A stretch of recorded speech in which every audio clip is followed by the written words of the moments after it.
On fête un anniversaire, vous le disiez vous-même tout à l'heure, c'est joyeux, c'est festif, ça sera un bel événement samedi, mais c'est surtout et avant tout une maison d'édition régionale qui est fêtée, c'est la Maison Bambou. C'est quoi cette maison d'édition? C'est un très joli succès de l'histoire de l'édition en France, une maison régionale qui a été créée par Olivier Sulpice. À la base, c'est de la bande dessinée d'humour, avec des séries assez emblématiques comme Les Profs, Les Sisters, Les Rugbyman, Les Gendarmes, par exemple. Oui, je parlais des Godillots aussi. Voilà. Ensuite, quelques années plus tard, ça s'est développé avec la création d'une collection qu'on appelle Ado Adulte, collection grand angle, qui fait plus de la création, je dirais, un petit peu plus littéraire, entre guillemets. Voilà. On va voir quelques images, j'espère, voilà. Parce qu'il y a beaucoup de choses pour les éditions Bambou. Voilà, qu'est-ce qu'on voit là, ici? Là, on est vraiment sur de la bande dessinée humoristique thématique, avec des séries. Les Profs, je pense que tout le monde connaît, puisqu'il y a eu deux films qui ont très très bien marché. C'est la série qui a permis de lancer la maison d'édition réellement. Et moi, j'étais aux côtés d'Olivier Sulpice quand il s'est vraiment bagarré pour l'obtenir, parce qu'elle était prépubliée à l'origine dans le journal de Mickey. Elle n'avait pas forcément d'éditeur, et la maison s'est créée un petit peu sur les profs. Ensuite, les fondus du vin de Bourgogne, bon, ça, moi j'en suis le scénariste. On voit votre nom là, Richer, Cazeneuve et Carrière. Et puis on avait d'ailleurs parlé de cet ouvrage et de cette bande dessinée il y a de cela quelques mois ici même sur ce plateau. Il y a d'autres collections qui sont peut-être un peu moins rigolotes, différentes on va dire. Doki Doki, c'est de ce qu'on appelle du manga, donc c'est de l'achat de licence au Japon avec la traduction de bande dessinée japonaise pour le marché français. Ça marche fort, ça, les mangas? Ça marche très bien, oui, absolument. On a un joli rythme de production, c'est un marché qui est assez vif, plus sur des tranchages un petit peu plus jeunes, en fait. D'autres collections, voilà. Celle-ci, c'est Grand Angle. Voilà, c'est celle qui m'occupe pas mal, Grand Angle. Vous êtes le directeur de collection. Voilà, je m'en occupe, j'accompagne cette collection.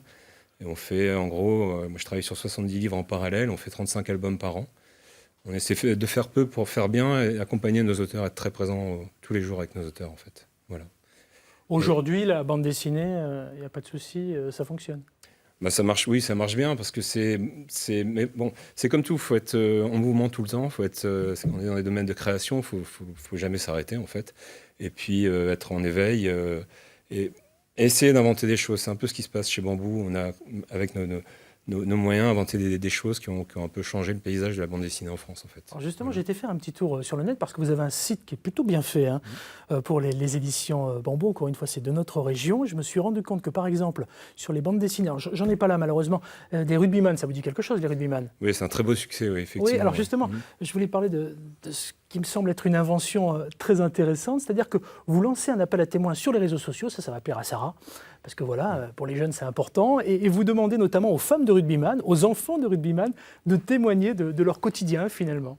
Oui, parce qu'en fait, ce sont des bandes dessinées qui ont pour vertu d'être vraiment proches des gens, des BD qui nous ressemblent. Voilà. Et donc effectivement, après en plus c'est des séries qui ont déjà un certain nombre de titres au catalogue, donc le renouvellement est important et ça permet d'avoir un certain renouvellement, ce genre d'opération d'initiative. Bon, 20 ans dans l'humour, dans le sport, dans les mangas, d'autres choses à venir peut-être? Oui, mais il y a beaucoup, en ce moment, il y a eu très récemment le rachat de Fluide Glacial, qui est un temple de l'humour en bande dessinée. Voilà. Je voulais vous le montrer. Hop là, ça c'est une collection. Une belle aventure, voilà. C'est la continuité du travail de Bambou et d'Olivier dans le domaine de l'humour, avec là vraiment une institution. Fluide Glacial, c'est une institution pour la bande dessinée et pour la presse. Beaucoup de développement aussi au niveau de l'audiovisuel. On a pas mal de nos bouquins qui sont achetés dont les droits sont achetés par des producteurs et en cours d'adaptation. La création d'une diffusion aussi, ce qui est une équipe de vente dédiée aux œuvres de Bambou. Voilà, donc plein de projets, une maison qui bouge tout le temps. Donc on est fiers, Hervé Richer. Oui, on est fiers de cette aventure. Moi, j'ai la chance d'y être depuis le début, et c'est vrai que c'est exaltant, c'est chouette, quoi. Alors, c'est d'autant plus chouette que vous avez déménagé récemment à Charnay-les-Mâcons, d'où l'événement dont on va parler avec Patrick, qui a lieu samedi. Vous êtes dans des nouveaux locaux. On vous voit d'ailleurs près de l'autoroute. C'est pas très loin, on ne peut pas vous louper, franchement. Et à cette occasion, samedi, vous organisez quoi? Racontez-moi. Alors, samedi, c'est un salon qui va être ouvert au grand public, qui va s'adresser à tous, des enfants à partir de 3 ans sans limite d'âge, bien sûr. Ce salon, il s'organise grâce à une rencontre qui date déjà depuis quelques années entre Olivier et moi-même. Et puis, alors, Olivier, c'est le créateur Olivier des éditions Sulpice, créateur de Bambou Édition, qui a toujours été... C'est une rencontre charnésienne. puisque Olivier a toujours, les éditions Bambou ont toujours été sur Charnay. Et le fait est, comme vous l'avez évoqué, il y a les nouveaux locaux le long de l'autoroute. Pour parler clair, on va rencontrer des auteurs, on l'a vu sur l'affiche, il va y avoir des ateliers, des animations, voilà, des expos. Mais il y a déjà tous les métiers de la bande dessinée, coloristes, scénaristes. On pourra les voir vraiment. Tout à fait. Là. Les gens vont pouvoir échanger.